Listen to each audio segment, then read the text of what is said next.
Letters to a Child Never Born, Part 8. Your universe is the egg wherein you float, huddled up and almost devoid of weight, now 6.5 weeks old. They call it the amniotic sac, and the fluid that fills it is a saline solution that serves to cushion you against the force of gravity, to protect you from blows provoked by my movements, and also to feed you. Up until 4 days ago, it was even your sole source of nourishment.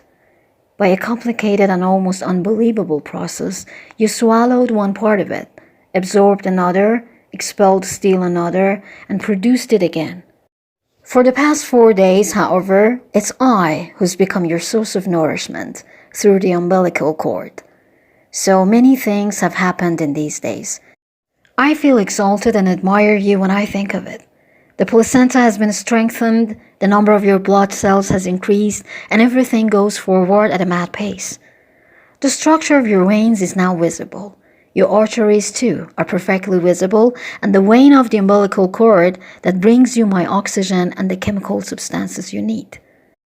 What's more, you've developed a liver. You've sketched out all your internal organs, even your sex and your reproductive organs have begun to bloom. You already know whether you will be a man or a woman, but what exalts me the most, child, is that you have even made yourself a pair of hands. One can now see your fingers, and you also have a tiny mouth with lips. You have the beginning of a tongue.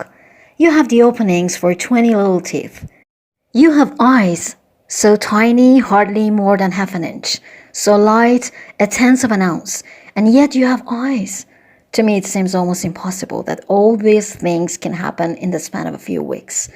It seems unreal, and yet the beginning of the world, when that cell and everything that is born and breathes and dies to be reborn again was formed, must have happened just as it's happening with you.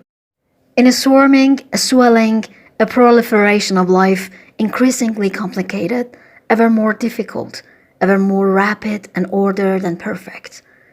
How hard you're working, child.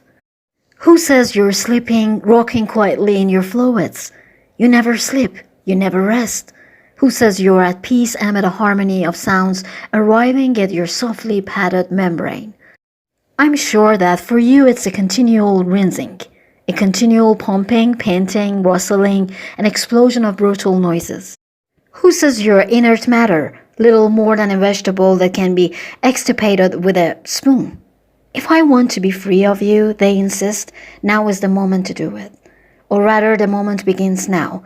In other words, I was to wait for you to become a human being with eyes and fingers and a mouth in order to kill you.